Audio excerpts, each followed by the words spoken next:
I'm gonna not die in this parking garage. It is a nightmare in there, but we did it. We did it, kids. Gaga treat. The like 2 of you that get that, you're welcome.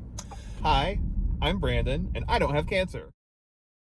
So, here's what the past 2 weeks have been like for me. I started my new workouts at the gym that I've joined, a body positive gym.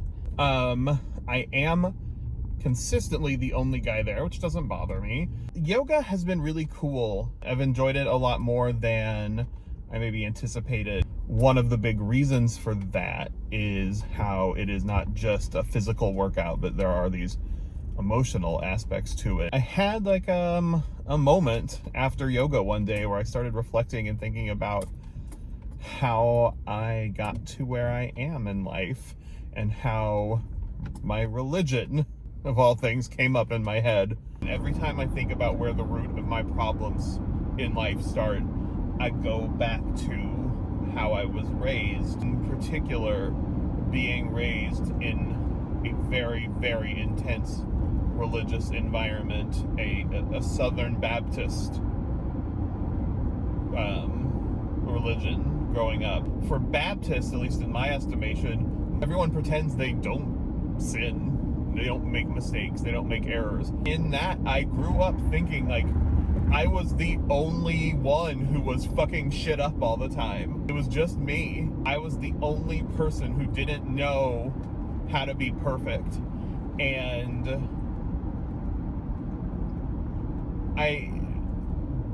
I'm not atheist. I'm not agnostic. I believe in God. But the concept of religion has fucked me up so bad as an adult. I'm damaged because of it. I am unable to live my life in the way that I wish I was living my life sometimes, because I have been conditioned from birth to feel like I'm fucking up constantly. And I know now as an adult that those people were fucking up all the time. We all do that. I literally thought that there were people who had like 2 sins in their life, and that I was sitting here constantly fucking up, and that everyone else's perfection was just a sin or 2 short. They were that close to being the Lord. I've just been conditioned my whole life to feel anxiety, constant anxiety.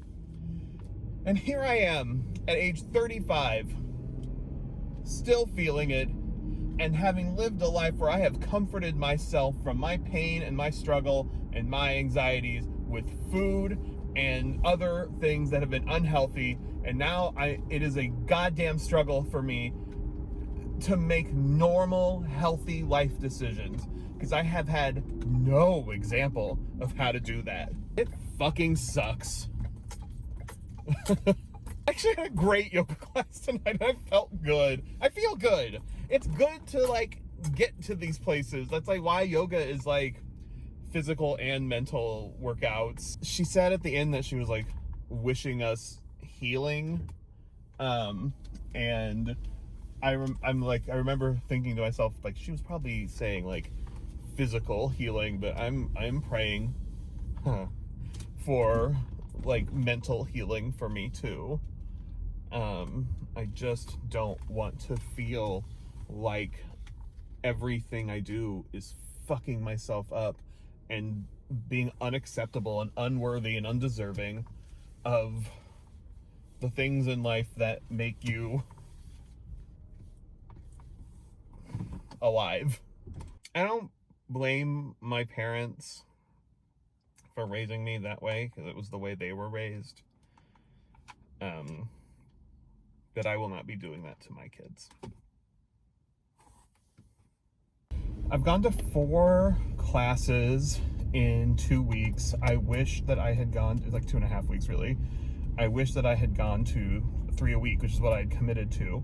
But then Saturday, which is normally like my assigned date in my head, I was too busy. Now that's an excuse. Then Monday I was exhausted. And then yesterday, which was Wednesday, I couldn't because for my sleep test for sleep apnea. Let's go find out if I have sleep apnea! They said you couldn't do a strenuous workout 4 hours before you went to bed. I get pretty strenuous yoga. I don't know if you're supposed to, but I do. Good morning, everyone. Is there a Mojo Kajdas here, or a Debbie Tabay, Andrew Coleman, or a Sarah Ochoa?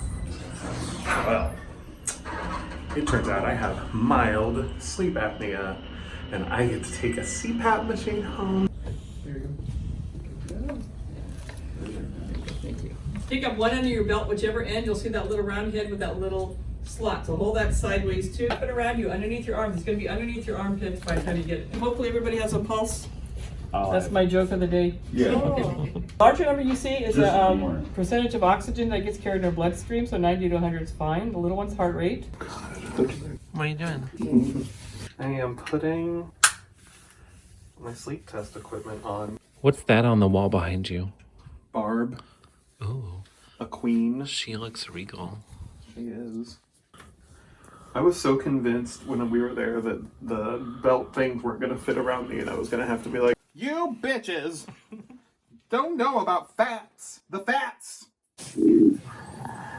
Ooh, what's that? A cannula. That looks like something for cancer patients, but guess what? You don't have cancer, motherfucker!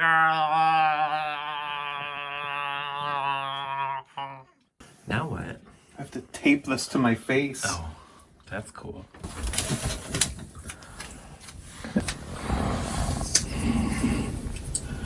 That look great.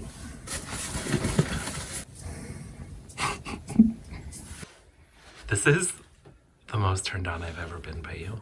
I'm gonna put on this watch. I don't have very nimble fingers.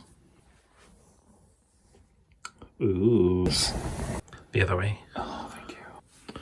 How's that feel? I'm not gonna fucking sleep with all this. How do you feel about my look? This is something I could get behind.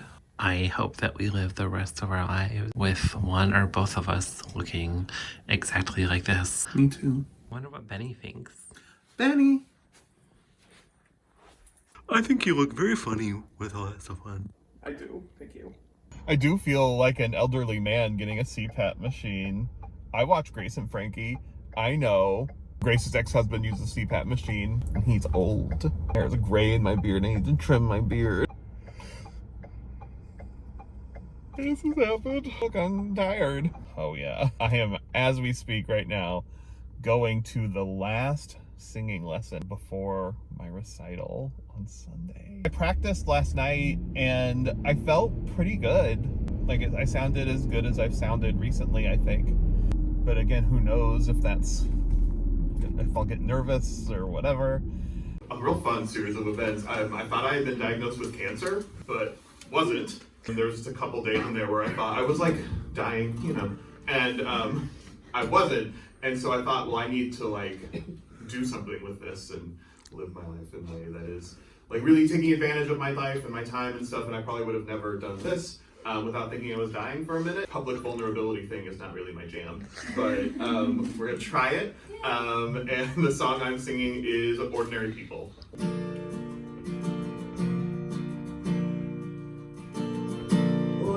With you. This ain't the honeymoon.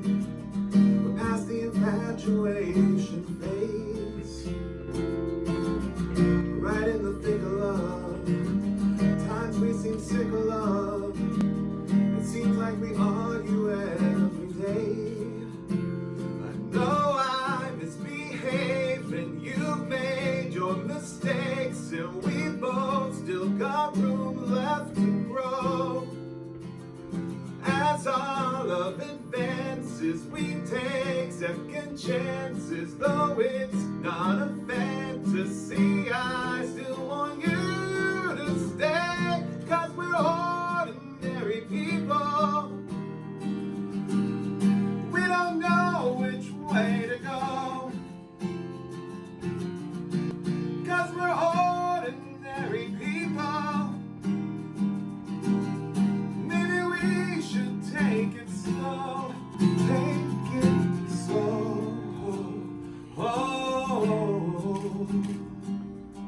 This time we'll take it slow. Take it slow.